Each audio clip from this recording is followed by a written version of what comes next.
Hello and welcome to episode 551 of the GodIsAGeek.com podcast. My name's Adam Cook and I'm joined by Lyle Carr and Chris White.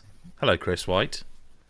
Hello, Adam Cook. How are you? I'm good, mate. And I like that we're all wearing hats if you're watching the video version. Well, Lyle, would you describe that as a hat? Sort of technically a hat, yes. It was made by my partner, so okay. It's got little sort of like ear bits. Oh yeah, I noticed the ear bits now. That's cool. So yeah, it's not quite, because sometimes I wear. What's the pattern? Yeah, I was just going to say I can't quite. It looks like dinosaurs or it's alligators. Crocodiles. Crocodiles. I got them the wrong way around. Nice. It's toad and frogs all over again. That's not a discussion we ever had. I probably dreamt it. I'd say that all over again. They must have had a conversation about frogs and toads, which would be really fascinating if the three of us were doing it. Yeah. But, no, it's cool. I'm going to say it's a hat anyway for those watching. Yeah, sure. It counts. It's headwear at the very least, and that's important to distinct. It is. Yes. I'm only wearing a hat because my hair's messy. Yeah, and same. I haven't got any anymore. Yeah, I haven't got any, so I like to pretend that I like to keep the mystique alive, that people might think there is still hair underneath, but there isn't. There's a full afro underneath. That would be pretty cool. But we just don't know. No. And on that note, let's talk about what's probably the biggest game, probably of the moment, and it's not the one that you two are probably thinking about, because it's Multiversus. That game's... It's really weird and really weirdly big. Like it's one of those that normally when a free-to-play game comes along, people just hate it straight away. But this one people seem to like. Well, they did like it. And now they're at the time of recording, there's people cross about the way some of the microtransactions are and stuff, but it was all there to begin with, I guess. Listen, Lyle, you played it the most. What are we calling this? A relaunch? Yeah, this is weird because... They had I guess it was the open beta originally, or early access, or something. Which you had to pay for, right? Or was it the other way around? I think you had to pay for it, but I think there was kind of a lot of ways you could get it for free. Because I know we did some Twitch drops of it for code, where you could just way back when. Yeah. And I mean, I'm not sure. Maybe it even did become actually free to play. You can download it further down the line. Maybe early on it was you had to pay for it or something like that. But that was way back in the days of 2021 when we were all so much younger.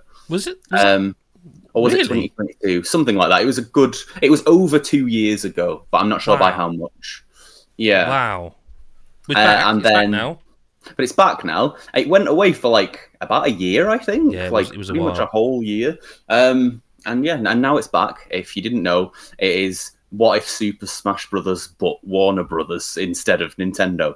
And it's one of those things where I don't think before this released, I really thought about, I wonder what properties specifically Warner Brothers have.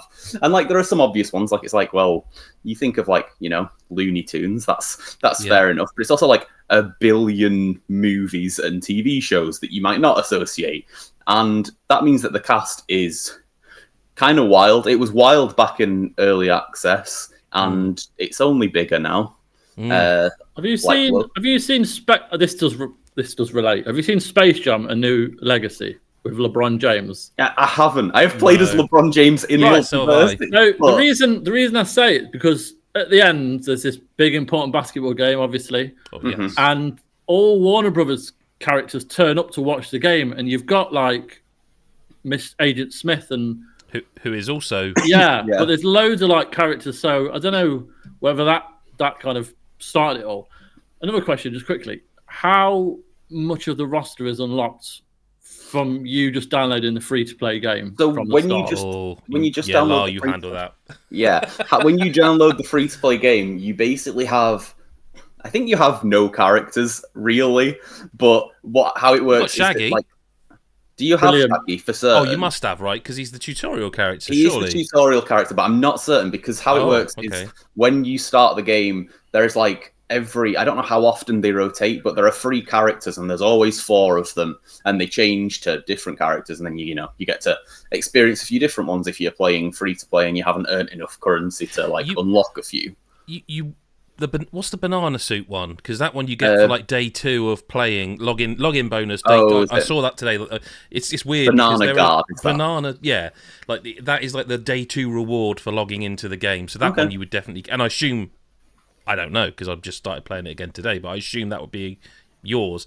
I think we must have got given like some sort of premium thing when we played it. Definitely did, yes. Because I had like 17. I didn't play much of it then, but I had like quite a few. I think 17 or so like character unlock tokens. So I was like, well, I could actually just unlock all of these. And I didn't know at the time they'd carry over, but it did mean I could have a go as Jason Voorhees.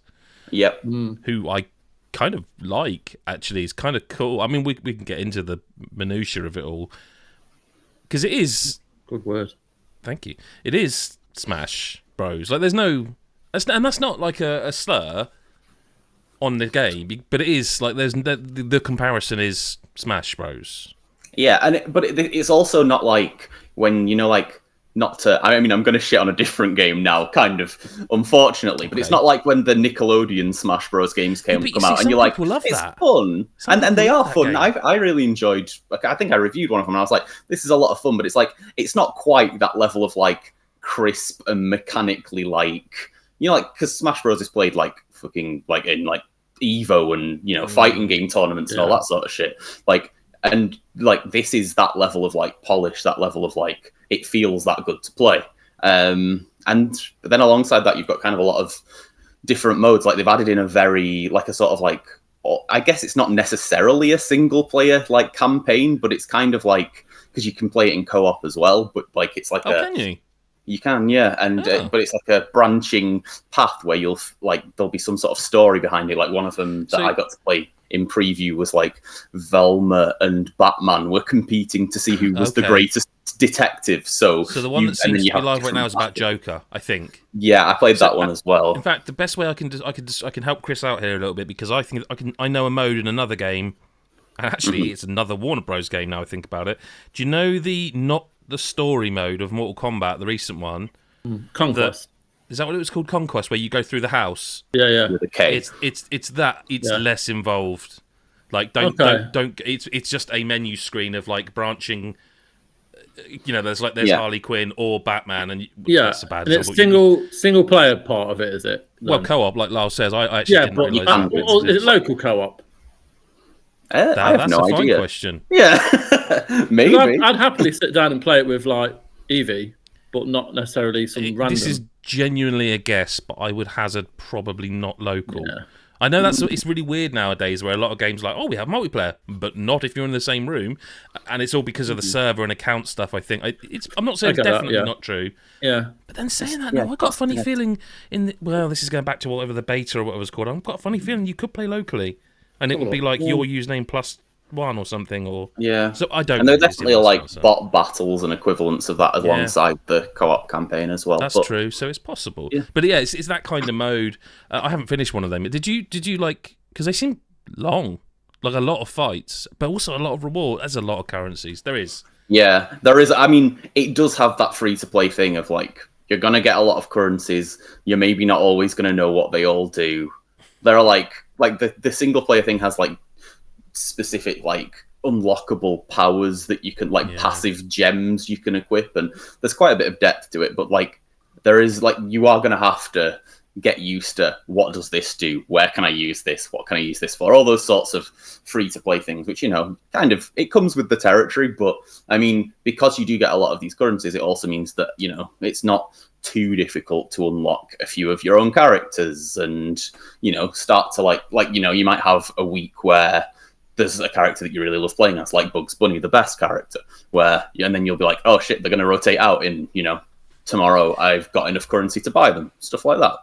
Should we get into the characters then? Because you mentioned there Bugs Bunny, so that's your. It sounds really stupid saying Bugs Bunny's your main, but you can play local co-op, by the way. You can, but there you go. Chris knows, and he hasn't even played it. There you go. Yeah. Because again, it's the same as Smash in that you've got like a normal attack and what do they call it? Super attack, isn't it? Yeah, on X or Y, special attack, and like that button contextually changes based on which direction you're placing, or if you're just neutral, and now because I had a go with Bugs today, and I couldn't seem to get. I love a launcher, I love a move because actually it's funny. Chris mentioned LeBron because his launcher's quite interesting. You can do like a combo and end it with a launcher, and then if you do his up special, he does like a basketball shot because he's carrying a basketball most of the time. Should have mentioned that. And it's a really weird one. It's quite you have to aim it because it's a same trajectory every time he throws it. And it's really easy to miss. But if you do your launcher, you can then do your up special and he'll throw the basketball. I've got to stop doing that. But you will keep doing that. And I couldn't seem to find like an up special for bugs. Now, I don't know if it's really sensitive in terms of the directional input, but I found he didn't have an up special launcher. I'm not going to lie. I can't 100% remember the moveset. There's a lot going on, Lyle, to be fair, when you play this. And I've not actually played it in like I played the preview build and did like a little preview of like what's new coming to the game, but I've not like played it since, so I've maybe not got dived into the characters really deep. But what I liked about Bugs was he's kind of one of the like projectile-y gimmicky characters where he has a bit of everything he can use. Of like you can place down a target and a safe will fall on it eventually, or you can fire a big acme rocket. See, I did the safe thing and I had no idea how I did it. It just eventually a safe appeared. Yeah, and you can fire a big acme rocket or throw like pies at people, and it slows them down and does a bit of damage. Like he's that very much that sort of character, and he was who I played as pretty much entirely in the early access. I did a little bit of looking into it, and apparently he was ridiculously overpowered in the early access, which might have contributed to that a bit. But he's who won all the tournaments, so great. Apparently that's good. But in terms of like new characters, I really liked Joker because he kind of has a similar gimmicky selection of moves where everything does a bit of everything. Joker's one of those who's new, but I feel like how was Joker not there originally? Because Harley was there, and I think that's what I'm confusing because Harley's got a lot of the same style of dress.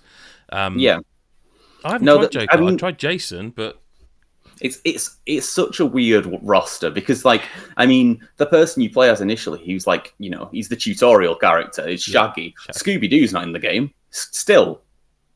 Was he never? Because that's never. He never has been. He says I can't wait in the tutorial bits. He even says I'm going to tell Shaggy, I'm going to tell Scooby about this, and you're like, it's funny when you said that because when he says it, you're like, he's not in the game, is he?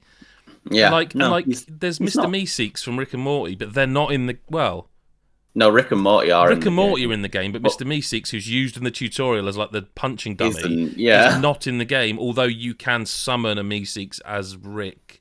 So I suppose it's a bit like, what was it in Smash? What do they call it? Was it not ghosts, spirits or something? They weren't in the game, but they were kind of there. They existed, but you couldn't play as them. Who else is new then? Because Jason Voorhees we can talk about. He's new. I really liked him, by the way. I was not expecting to. There's only Joker and Voorhees for now because Agent Smith is going to be part of the first season, but he's not out yet. And I think Banana Guard is new. Oh yeah. Well. Yeah. That just makes me think of Lego Fortnite. That one though. I don't know if is that a new. Oh, the banana. I think. What is that character? Is that? Is he from Adventure Time? I think. Okay. Is that what it said on the? But... Yeah, I mean, it's not a program I'm hugely familiar with, but they all have like little tags. So the reason I know is because that single player mode has beat this mission as an Adventure Time character. So I used Banana Guard for that, for example. So that's why I realised that there's a lot of these optional objectives and reasons to replay it and that sort of thing. I mean, I'm pretty much always behind dressing as a banana. I was genuinely, I don't know how this could have happened in the same week this game came out. I was driving along past, there was an event going on, I think it was to do with rugby, and there were 3 people in fancy dress, all 3 wearing the banana costume that was basically the one, a modernised version of the one that's in bottom, but Adrian Emerson wears. It was that banana costume, and it was that is brilliant, well done. And it's always a top-notch outfit, isn't it? I mean, how can it not be? But Jason's really interesting to me because of all they're all mechanically the same, but all mechanically different, the characters, I want to say. And that's a really contradictory thing to say, but Jason's got a really interesting thing for me, is that I think it's his towards, if you're facing right and special, and he walks, he does he walks off screen and then reappears behind them, facing them, and that to me was that's going to annoy the shit out of people. He might have to be my main for this reason alone, because you just can keep walking off and appearing behind them, and even if you see it coming, if it's 1v1, probably it's not such a big deal. But if 2v2 or more, you're not going to keep track of that sort of stuff. He also just seems to have like really interesting, like his moves seem really, some of them are more satisfying by the way they impact than others. I like it. I like his character. I had some, like I say, unlocked tokens, and I'm like, I'm going to try him because he's the new one, and I really liked him. I do like Finn. I think I want to say when the beta was out, I liked Harley. But yeah, you definitely did. I remember you saying. The thing is this happened last time with this game as well. I won my first online match and I was like, well, I can't play it ever again now because I'll never be this good ever again. And like my record is 100%. It's I understand people won't be happy with like, you know, the monetization and stuff, and that's absolutely fine. But the actual game is yes, of course, it's derivative of Smash Bros. But like, it's a weird one. It's because not many people have done it. You know, I mean, at some point you start playing. You know, the phrase Metroidvania came from those two games, and it came from people making games like that. And now we just accept. You know, Souls-like. At first, it was like, oh, you're copying Souls, but now it's just an accepted term. It's a Souls-like game. At some point, like other people are allowed to make or have a bash at this, and it does seem like mechanically, there's a lot of love gone into the mechanics of the game. I can't speak for the monetization because, to be honest with you, after the sort of hour or so I played of it today, I don't really understand some of it. There's like it's got a battle pass. It's got, you level up each individual character. You can attach gems to characters. I think those gems can also be leveled up if you use them enough, but I'm not certain. Yeah, I don't know. There just seems to be like a lot going on. Is that fair to say? Like just a lot of currency, a lot of, you know. There are. It's that sort of like when you first play it, that sort of shock moment of like, I've unlocked this thing. I don't fucking know what that means. Like, it's happened in loads of games. I remember it happening in, where is it, Naraka, the Xboxy samurai battle royal thing. I remember that's where I always remember that the most, from like opening that up to review and being like, I don't have a clue what's going on. I don't think it's like the worst example of it in Multiversus. I think, and I assume if you play it for like, you know, a few hours, a few sessions, you'll have pretty much figured it out, won't you? Like, but it is, as you say, it is a free to play thing. They're trying to monetize it. They're trying to make money off a game that otherwise you couldn't. And I think, if I'm honest with you, I think it's not one of those that needs it quite as badly as some, because I think the characters will sell it enough. Like there are people who would just be like, well, I want Rick and Morty. Yeah, I'm a fan of that show. I want them. There will be what's his name? Martian. Marvin the Martian. Like people will just want Agent Smith. People will just want, and they will just go, well, I'm having that as part. You know, it's and you know, on top of that as well, it's not like there's so many outfits for each character that cost extra currency, and even that's more of like whereas the characters are like, in my experience from what I've played, seemed like they were fairly like manageable to unlock one every so often, just as you're doing your normal quests and stuff. The outfits are more like, I don't know how I'd work up to that much money. So if I want to play as Bugs Bunny dressed as the opera singer from that famous Bugs Bunny episode, I'd be paying for that. Yeah, exactly. So like, yeah, you've got to. So that's where that's where the wallet comes out, and you know that's fair enough. I mean, that's Fortnite. Oh, exactly. You know, we were talking around January time, I think it was, about like the Family Guy stuff. Yeah, that's Fortnite's. It works. It clearly works. Yeah, we'll probably revisit and come back to this game as it develops. I was going to play a little bit more, but basically the game went live and then the servers were destroyed. It's popular. It is popular, and I don't think this one's going to go away for. Well, hey, I don't think it will go away for a little while. We'll see. Service games these days, who knows? There is another big game we need to talk about. Hellblade 2 is out now. Senua's Saga. Chris, a game you had been waiting for years. You didn't hate it. You gave it a good score. Not the score I'm guessing you wanted to give it before you first booted up for the first time. No. It's weird to talk about this game without all the other politics going on there. So I was worried for Ninja Theory going into launch because there's no fanfare, nothing from Xbox about it, and it's been in the works for. I can't remember when it was. It's 5 years, I think. A long time we knew about this game. Yes. And like the first one was visually phenomenal. Story-wise, really strong. The acting was excellent. The care and consideration they put into portraying like psychosis with Senua was like really delicately done, but they were just very careful but very particular with it. Very, very good anyway. You can tell they'd done their research, that they had they had done their research. They've done really well with it. But this one, so the last game as well wasn't particularly long, but it was still about 7 or 8 hours. I kind of blinked and then it was over. This one, I'm fairly sure it's not longer than 5 hours.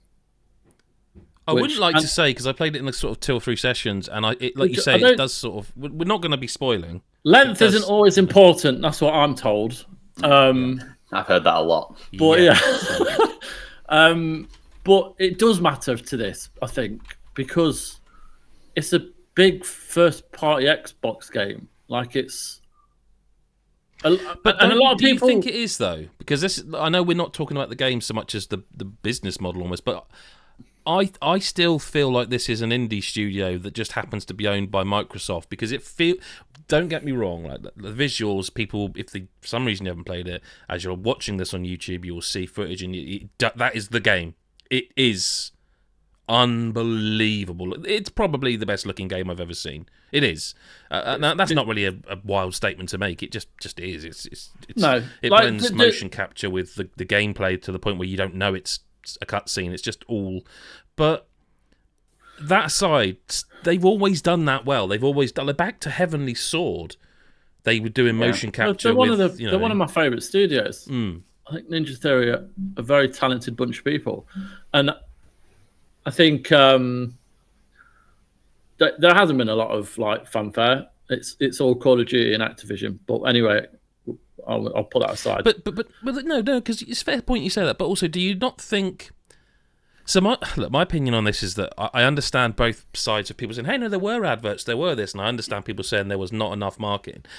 But I feel like Microsoft or whoever was in charge of that was a kind of damned if you do and damned if you don't situation. Because if they'd have absolutely blanketed this game everywhere the way, say, a Sony does with a new first party game, I worry that. If I was behind that campaign, I would have been worried that people would be going in now expecting Uncharted or The Last of Us, this kind of thing. This isn't. But I wasn't expecting that. I was expecting more from the studio in terms of not the same kind of exact same. Yeah. Well, it feels very similar in terms of its gameplay. I think the combat is strong. Like, I liked how the kind of animations played into combat, because you wouldn't just like face an enemy, slash them, go into another one, do the same. There'd be like these things that happen during your fights that were quite random, like one of your fellow like allies would get thrown into you, and then you like knock them off, and as you turn around, there's another guy coming at you with a spear, or just loads of like random shit like that happens in combat that makes it feel different every time. But the core kind of combat mechanics are very similar. You've got like the focus to slow down once you like successfully parry or strike. You could block, you could dodge. It's all the kind of same sort of thing. So, and there's not a lot of combat like throughout. You're not constantly fighting, so it doesn't ever really get repetitive. I think the one thing that drags it out is the puzzles. I think some of the puzzles are just dull. They're just dull and repetitive. They try and mix up the kind of the different kind of mechanics in the puzzles and blend them together, but they're just a bit boring. And I think there's a lot of walking. There's a lot of walking and talking in this game, and I get they want to show off the surroundings because it is one of the best looking games I've ever seen. but it felt very slow, and the pacing was off quite a lot. But with the puzzles, I was going to ask you about the puzzles, right? Do you think this is a situation, because you've got this ultra realistic? I mean, as I understand it, they went to Iceland, I think, to like even capture. So it was like even they've tried to make a real game, so to speak, a real looking game. And I find, because what the puzzles are, if you played the first one, is they are that again.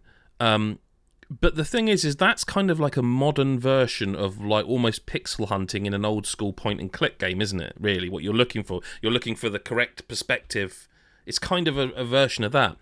And I wonder if that, you mentioned you found that slightly boring, and I wonder if that's because it's such a realistic world that there aren't these like blindingly obvious tells. Like in another game where there's climbing things, they're yellow. You know what I mean? And that's fine because the world is brilliant looking, but it's a fantasy world. Because this is like a realised place, do you think they were slightly limited because the only other way they could do it would be to break their own immersion? I don't know. Am I making excuses? I get what you're saying. No, I get what you're saying. I think it was repetitive because they're just like the spheres that you have to find, and then you have to place them on that pillar. That just became... I think it's quite slow. It is slow, and then when they introduced that added to the glyphs, I must admit, I rolled my eyes a bit like the floating orbs that when they combined the two, I was a bit like part of the landscape. But like the story, yes, and the acting is phenomenal. Oh, the acting's unbelievably good, and not just Senua, like the supporting characters. Like I've forgotten the names already, but the guy. Well, to be fair, it's not like you Adam, didn't spend Chris, long and with Lyle. These I didn't know. These are like Nordic names, and they're not easy to remember anyway. I think the guy who fights for the Bjorg army, like the Viking who you fight to start with, who ends up becoming part of might become a friend. Yeah, he's really cool, and that the wise kind of man that follows you along, and then there's the woman who's also really interesting. But then again, the ending is like for me, it just ends with I wasn't expecting it. It just felt so sudden. Well, you mentioned the story's good, but for me, it's like it is. I agree, and the writing, the acting rather is like you say, it's next level. But for me, the story was like really getting going, and then the credits roll, and you're like, yeah, that's exactly it. Like, whereas in the first one, you felt it build to that end. Like it really felt like you were building to something. And whereas in this, you're like, right, you've got to stop this weird giant, and she's violent and evil and horrible. And then you understand, you learn about her and why she's like that. And I thought, wow, this is really cool. This is really clever. And then it's like, right, well, there's another one. Okay, cool. So you go to the other one, and then like, right, the final one. You're like, the final one. I've played 2 hours of it, and then you go do it, and it's not the same as the others, but it just, and then like just ends. Did you feel this? We got to be really careful because I know it's not a long game. I know it's been out, and probably people, if you wanted to play it, probably have. Did you feel, again, treading around spoilers? Did you feel that, despite the abruptness of the ending, did you feel satisfied story-wise by the ending? Because that was one of my big issues, is that maybe I'm not smart enough, but like I just didn't quite feel... there is resolution, but kind of, if there were 5 things to resolve, they kind of resolve one of those 5, and there's other things that are sort of unresolved still. And again, it's called Senua's Saga, so that there's clearly, this isn't the end. In 12 years' time, we'll have the final one, probably. 3 hours long. I don't think it's a bad game at all. I really don't. And like, it is best in class. 7.5 isn't a bad score. No, but you always say this. But it's disappointing. I just think it's. So, but I don't remember if I said this on the pod, but like something I was hoping for after playing I played the original again recently, just to get, not all of it, but just to get a feel for it, remind myself. And what I came away thinking from what I played a couple of hours of it is that I was hoping. Look, I'm not asking for like skill trees and all this stuff. I get it. It's supposed to be grounded and realistic, but I was hoping that Hellblade 2 would have a bit more mechanically to it. Like they would build on that game and add to it. And what they've actually done is, so like in the first game, you've got the light attack and heavy attack and the dodge. You also have a kick, They've taken the kick away in Hellblade 2. Now that is what it is. It's not like this massive big deal. The focus is back, but like it is, to all intents and purposes, a lot of the puzzles, the combat is the same. And I just was hoping for like just a bit more, like just a bit more newness. Because it may be just a personal bugbear, but like whenever a new generation of consoles is announced, my worry is always like, so hang on, are people just going to use this as a safe way of going like, and now these games look even more amazing? Because of course, while that's cool, you hope that like when you first played your PlayStation 5, you probably played Astrobot, and it was all about the controller, wasn't it? And it's like, okay, there's some really cool shit in here. It isn't like that game is not like, oh, it's the best looking and sounding game ever. The power of the PlayStation 5. It's like, actually, the hardware here allows you to do different things. And we've kind of got used to it. You know, you've kind of got used to, like, if you go to Tsushima, like the wind, sailing through on the speaker, or in a Far Cry when you hold right, or a Call of Duty when you hold the triggers, they react differently. We've got used to that. It's part of the generation. But to me, this is kind of a good game, but it is very much, and it feels unfair slightly to go, it's more of the same, because isn't that what sequels are? But I find normally sequels build upon. Yeah, they do. And this doesn't. God of War. God of War was the same with so much more added to it. Yeah, they built upon that system, all the familiar systems. But different. Last of Us Part 2. All big sequels do that. Yeah, I don't know. Like I say, I don't like that it sounds like we're shitting on it, but we're not. You literally give it 7.5, and I wouldn't disagree with that. And I'm glad I played it, and I'm glad I finished it. I don't know. It's a really weird one, isn't it? It's a really, it leaves you feeling quite strange, and not just because of the subject matter. You just sort of finish it, and it just left me feeling quite strange. The actual interactions with the giants, those sections are so like put together so well, like visually, and like they're so like strong. Yeah. And it's those moments that I'll like remember, and also the voice of your father, what a sexy voice. Oh my god. I'm not sure I'd go sexy, but deep I get it. growling voice. Oh, yes, sir. Again, I don't want to go too heavily into the sort of that stuff. Sex appeal, yeah. Yeah, obviously. But like, I don't know. Like, I would quite like. There's some really interesting stuff that's happened to other characters in this game. Like, there's history. They're really, really obvious about, like, you mentioned there's basically the story includes Senua, a female character, and two male characters. The two male characters, in fact, no, the female character, they all have had interactions before you got to this place. I'd like to have just had some of that fleshed out a little more, just a little more, because I think because they're so well acted and written as characters so well, I kind of wanted to know a bit more. But then, like Chris says, it just sort of ends, and it's like it doesn't have chance to. And again, because Mick was talking to me about like why is the movement so slow, and it's like, well, I think the movement's slow because they've got a dialogue they've written that has to be delivered in a way that if you ran quicker, you would be in the middle of one scene of dialogue, and it would then bash into the next scene of dialogue, and that it would be like, do you remember when Days Gone launched and they had like radio playing over cutscene, and it was all like, they fixed it eventually, but it was all the audios logs playing at the same time and ruining it. In such a cinematic experience, if you could run any quicker, if you could move any quicker, and you could make the dialogue scenes overlap like that, you'd just wreck it for yourself. So I think I don't know if you're into development, tell me if that's the correct thing, but it feels like it's a very tailored experience. And while there are things you can go off and get extras, it's kind of telling that the achievements are basically for every chapter, finding all collectibles, and I think there's two other ones. Like, it is very much a tailored experience, start to finish. I do like it, and like we won't be able to ignore it when it comes to Game of the Year, talking about best visuals and audio, because it's just, you can't ignore it. But as a game, it just left me feeling a bit funny afterwards. Like, I wasn't. I don't know. But we can move on. We can move on to another game that we've all played, I think. Have we all played Hades 2? About an hour of it. Well, that's enough to... I mean, it's Hades 2. Yeah. Hades 2 we haven't had a chance to talk about until now. Obviously, building upon... Again, this is... I know it's not fair. These are not the same type of games. But Hades 2 built is built on the foundations of Hades in a way. It's always nice when you're surprised. Like, I don't know how much you guys have played, or if you've seen like the resource collection stuff where you can unlock like a shovel and a pick or whatever. Like, that was not something I expected when I first started playing that. But that's what I mean when they surprise you with a mechanic that they built upon that you never knew about, and it's, do you know what I mean?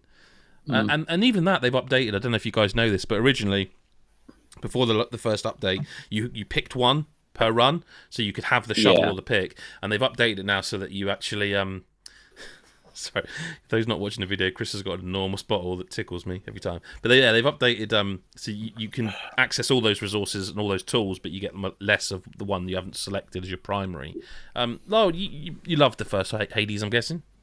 I've played less of the first Hades than I have the second Hades that I've played an hour of. Wow. I missed Hades, and that seems impossible. Yes. In fact, I think all the Hades I have ever played was at the very start of this year. We, for some reason, had a spare code, so I played a little bit of Hades before the games came in. But yeah, I just sort of weirdly missed it. So going into Hades 2 as someone who basically didn't play Hades 1 is probably quite a unique position to be in, really, because I think basically everyone played Hades 1 and everyone loved it. But I've played Hades 2 now, and I think it's really, really good. So that's helpful, I guess. Yeah. What are your impressions of it for a first time then? What strikes you?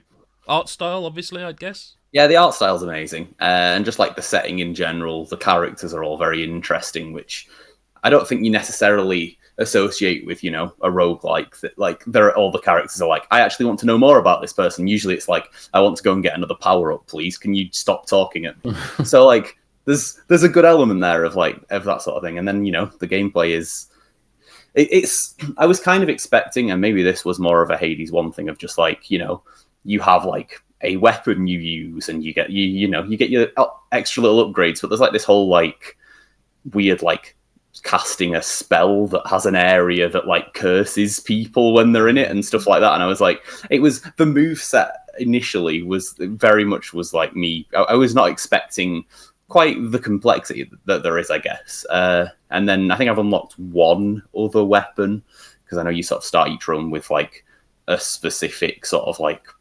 build, I guess, almost, that you then customize with your choices. I mean, I really, really like it. It's one where if I had more time, I'd obviously play a lot more of it. But also the fact it's like currently counts as being in early access, I'm like, do I definitely play lots of it now?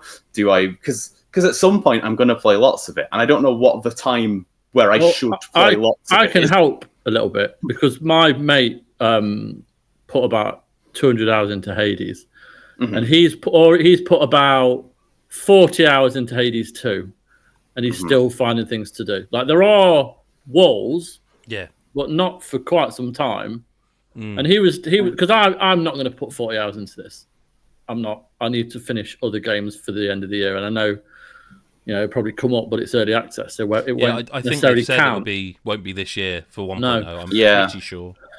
But he's putting tons of hours into it, and for an early access title, that's pretty impressive for this type of game. It is as well. I find it quite hard. Does anyone else find the second one hard? Am I just getting old? You've probably played more than I have to realise. For the time being, it's all right. But don't get me wrong. It's not like brutal, but like I just find it. A bit... Some of the enemies are quite. Certain enemies are more impactful than others, I think. Yes. And they have more area of an effect that really fucks you up if you're not. Or like a follow-up attack, you always forget. Yeah, that's what I found. I really like the art style. I love it. It's similar art style, obviously, to the first one, but it's like but it's like shift from red to green. Detail is so much. There's so much more detail in the world, which it's just gorgeous. It is like it, and it made me go on a bit of a. I started looking back through their previous work, because the only one I hadn't finished was Pyre. I don't know if either of you have played that. I reviewed Pyre, yeah. Did you? Okay, I couldn't remember who had actually done that, but like that was a weird game, but such a unique game as well. Really good. They've kind of, you shouldn't say I'm a fan of a studio, because is the game any good? That's what matters, isn't it? But like from Bastion to Transistor to Pyre, I want to say I'm forgetting a game as well, actually. can't remember. But to Hades, these are like they're pioneers, perhaps too strong of a word, but like they have made some unique games. Like I know some people didn't like Transistor as much as Bastion. I actually preferred Transistor. I thought the music for that game made it for me, and it was just wonderful. But Pyre is like I played like an hour and a half, 2 hours of that because I just wanted to remind myself. What a weird game, by the way. Like a kind of choose your own adventure visual novel, but also a sports game. Like it reminds me of like. Do you remember? Was it Blitzball in Final Fantasy X? I definitely remember people saying that was what Pyre reminded them of back when reviews were happening. Yeah, like such a weird game, and really good. By the way, I couldn't even remember what score you gave it, but I would imagine quite high. It'll be an 8. It'll be the old 8.5. You don't quite want to commit to a 9, so. I'm checking this. But like with Hades, I always wondered if would people be like upset that because they've done such original games to then do a sequel, but it's like I think they've earned. Yeah, but Hades was massive. That's what I mean, and they've earned the right to go. Do you know what? Yeah, we're going to make another one of them because it's really good, and like I've never met anyone who didn't like it. I could respect if someone said it's not my kind of game. Okay, fair enough. But no one's out there going, "Oh, Hades is bad." You know what I mean? So for them to go, we're making another one, and to again be so transparent, like from the start about the updates. They always did this. Like with the first game, when you boot it up, it says what's next, and you can look in the menu, and they're not like this is exactly what we're doing, but they're like the next update's going to be this kind of stuff, and then they deliver it. Like it's great to see. Like they are. Some people, early access is so used nowadays. Like the amount of times an email will come through and it's like launching in early access. We're coming to early access. It is, and that's not a bad thing. But like they're one of the developers that they really do. You see it. Like I say, with the first game, it was one of those where you play it and you're like, this is fucking great. But early access, and at the time, because of the way early access was, I was like, do you know what? I'll just come back. This is a great game already. I'll wait till it's done. This time around, I'm seeing the changes they're making. And like I say, that's quite a significant one to the way they've changed their resources, which suggests they're listening to their player base. Because they obviously had the idea to do it that way. And I must admit, it was a frustrating thing. I don't know if you played it before, but it was frustrating to go in having picked, say, the pickaxe. Yeah, but I have only played it like that. I played it before that update. So I heard you mention that they changed that, and I really did think that's so much better. Better idea. Yeah. You might get, say, 10 resources of the one you've picked and only 5 of the other ones because it's not the priority pick. But what a better way of doing it. And, like, just like I said, still means you're prioritising what you need for, like, your upgrades and stuff like that. Like, well, in fact, it might even be... Yeah, I never even thought of it that way. I was thinking more of it of, like, I seem to see the pickaxe ones more. But actually, you're right. It's much better than to say, well, I need that resource, so I'm going to set that as priority so that should I encounter it, I'll get more of that. Yeah, I hadn't even thought of it that way around. That's an even smarter way of doing it. Yeah, I mean, let's say, I'll be interested to see where it goes, because when you play it, you're like, this feels pretty complete already, doesn't it? Yeah, that was exactly how I felt, and it was just one of those things of like limited time, obviously, because always limited time. There's always too many games. Still not started Rebirth, so got a lot to keep up with. Pi got a 9. I know. I read you did commit to the 9. I committed. Must have liked it. Yeah, must have liked it. But yeah, it's one of those where I think if I had nothing on, it would be the game right now I'd want to go back to the most, because I really, really enjoyed what I played. And I know it was only, maybe an hour or two, but it's, as an outsider to the series, I can confirm you don't have to have played Hades 1. So there you go. And lovely on Steam Deck, chaps. Just for the, it is. Yep, that's right. Very feels right at home, doesn't it, Chris White? Oh, mate, that's how I played it. I know. In fact, I put my hour in this morning. When we delayed the pod a little bit, I was like, right, it makes sense to get some Hades 2 in. Yes. So, yeah. Lovely job. Well, on that note, no listener correspondence this week, obviously, because Chris Hyde's not here to play the jingle, and we can't do it. It just doesn't feel right. So, I know Chris White's here, but too busy getting drunk. Yeah, Captain Mojito is not here this week. No. Many mojitos. He did tell us that he really likes Hades 2 as well. So he did. Yeah, so there's an extra endorsement. Yeah. I think there was a message, was there not? Yeah, Hades 2 is great. Feel free to use that guest snippet on the pod. So thanks Thanks, Chris, for that remarkably important input. Thank you more, though, for this week. Just this week, so don't get upset, Chris, if you're listening. Just this week, thank you more to Lyle and to Chris White for being here on the podcast. We do currently have an exclusive podcast running called the Smaller Games Fun Time Chat Show, which hopefully Mr. White's going to be a guest on soon. We talk about some of the games that don't quite make it to the pod. We can only speak about so much each episode. So that's on patreon.com/GodIsAGeek if you want to hear that. Episode 2 should be up soon-ish. Episode 1's gone live now. I can't even remember what games that we talked about, so you'll have to find out. No, me neither. Yourself. Thanks to Lyle and Chris once again, and thanks to the listeners, watchers, however you consume this podcast. Thank you very much for being here, and we'll see you next episode, or whenever you choose to listen. Bye-bye for now.